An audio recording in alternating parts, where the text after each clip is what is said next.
Normally, when a jungler ganks a lane, it's through river. That's usually the simplest way, ensuring that no fancy coordination is needed and it's rather straightforward how the play should pan out.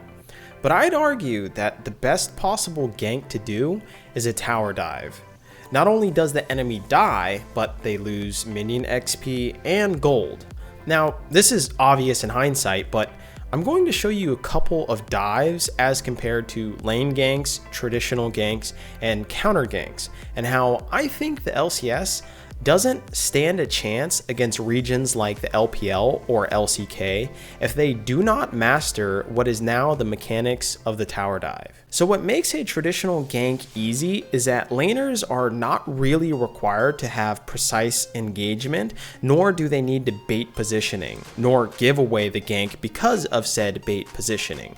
But the major problem with a traditional gank is that the lane is pushed by the enemy, which is why the jungler found a natural opening in the first place. Usually when this gank takes place, the jungler gets into the lane and his laners have to move around the minion wave in order to engage, which allows the enemy time to run backwards, usually only amounting to one of them getting caught. Not only is it one kill, but the enemy now has the chance to grab the wave if you decide to crash it. Traditional ganks are also massively susceptible to counter ganks, and as you can be spotted by a ward basically anywhere in river and along your way to the destination. Now, the concept of tower diving is much more lucrative. In this tower dive of Immortals versus Team Liquid, Pyosik ganks top as a huge wave is crashing with a ton of caster minions. They're able to not only get this kill, but since it's a caster wave, Summit is able to get 2 plates total since casters deal a ton of damage to turrets, and all of the minions die because Ornn doesn't have TP. So essentially, this turret dive is worth almost 3 kills and gold value. This is why top laners are always talking about wave manipulation and how they're trying to prevent large crashes as much as possible, because this scenario typically will draw enemy jungler attention to dive you. Top laners will usually call their own jungler to help shadow them to prevent a dive, but things are massively changing. Bot laners now must learn how to manipulate the wave. What makes a bot dive even worse is that not only do you lose plates and a huge wave on your primary carry, but the enemy can get 2 kills and even Drake if their mid laner also has pressure. This scenario is a GG FF15. Now, you may be thinking, well, why doesn't the top laner just TP bot to completely destroy turret dives?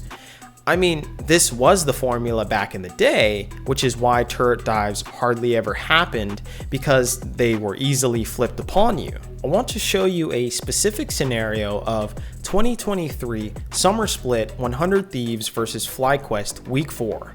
This is just 5 minutes and 45 seconds into the game where FlyQuest dived the bot turret. Not only does this get FlyQuest a kill, but Someday uses his TP to try and help defend bot and gets absolutely nothing out of it. On the other side, Renekton is able to get 2 plates and crash 2 entire waves. This game is completely donezo for Someday. The reason why top laners could TP bot to prevent dives a long time ago was because turret plates didn't exist, and you could cancel TP as well too. So it really wasn't a huge cost for top laners. Now, both of these conditions no longer exist. Added to that, because teams are more coordinated now with wave states, a team can tell their top laner to push hard while bot sets up a tower dive.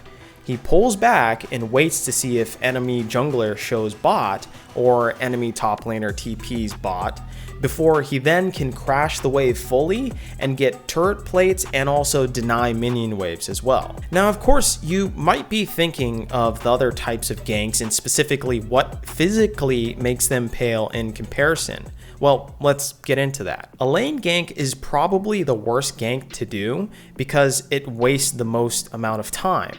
This is usually done if all other options are exhausted or you're looking to just cover for your team so that they can push the wave and crash it. In this play of Golden Guardians versus NRG 2023 Summer Split, Contracts does a lane gank. He even lands a stun, but nothing comes of it, and River, the enemy jungler, is able to get Scuttle Crab for free on the other side of the map, as well as Wraiths later on this play.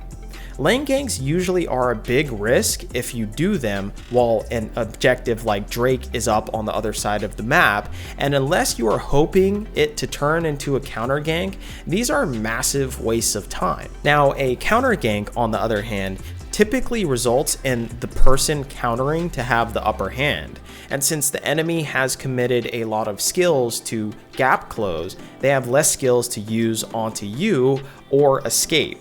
And these ones are especially deadly and often result in the team countering to get 2 or more kills. This is why I always said that Xmithie was the king of this style. He was the counter ganking master, and it often resulted in multiple kills for his ADC doublelift. This was the strategy that won Team Liquid 4 titles in a row. But I think tower diving is the new meta, and the unfortunate thing about the LCS is they've slowly stopped doing this. Golden Guardians and Cloud9 were heavily tower diving in the beginning of the LCS Summer Split, but towards the end, they stopped doing it. They lost not only their identity, but the clear advantages that tower diving brings. I believe that if LCS teams do not get their bot wave management under control, they will get completely destroyed, just like the LEC did at MSI with the Scion tower diving strat. That's a lick onto Kazi, a rocket fired from Guma. Kelly and Kazi stepping back, they will get into lane, but both mid, jungle for Mad Lions have lost their flashes. And this sign strategy is something that T1 challengers actually pulled out as well, using the sign early on as a pressure point to generate an advantage for your jungler and making sure that Owner gets the early lead here. Yeah, Zeus went in level 1 and warded the blue buff romp area, and then immediately recalled and walked all the way down mid lane to join T1 with the rest of their invade, and now you have 4 people ready and primed to dive bottom. Oh, sapling toss. Gets the slow onto Kazi. Level 3 for Owner. Decimating smashes, sidestep, cleanse, flash. The shield comes up. Zeus is down. Bakuma's on the board. Got himself the kill. And Zombie Scion chases 2-1 to T1. I think tower dives are going to be the new pro meta against teams that don't know how to control wave states because it offers the biggest payout. It's currently the best way to play League of Legends, and the reason why they're problematic is because it is never the wrong decision. If the enemy stays under turret, you dive and get kills. If they pull away, you simply zone them from XP and gold, just like this play here of 2023 Dignitas versus TSM Week 5 Summer Split, where Dig gets denied like 2 waves and 2 plates. The game is over here, there's no doubt about it.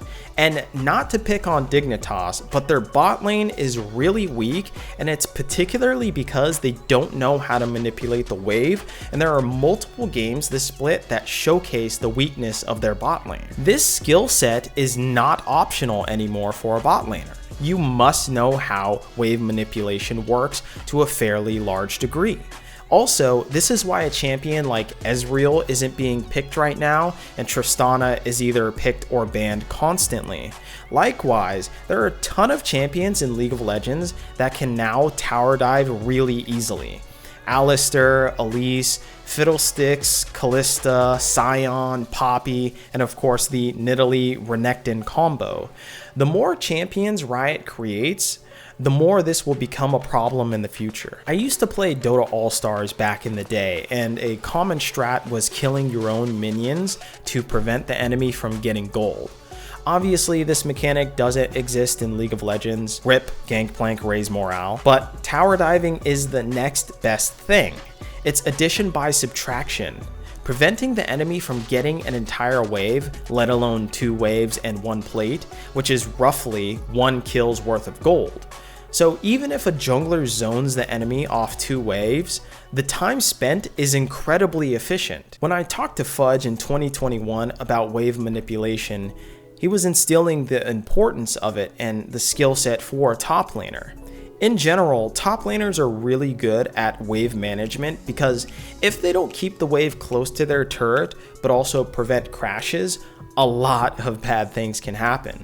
They can get zoned from XP, zoned from gold, ganked, or even worst case scenario, tower dove. From what I can see, having watched all the games of the LCS Summer Split this year, there's a repeated pattern of bot laners not fighting for wave control enough, and on top of that, bot laners not calling for their jungler to shadow to prevent loss of CS and tower dives. This is another evolution of League of Legends at the pro scene. I don't think this will trickle down as much into solo queue except maybe Challenger, but hey, if Diamond Procs can make counter jungling popular and a technique used in gold nowadays, maybe we'll see tower dives in the future as well. So if the LCS wants to have any chance at Worlds this year, they need to level up their bot lane wave manipulation and their ability to punish weaker teams by tower diving. Thanks for watching, remember to subscribe, and peace.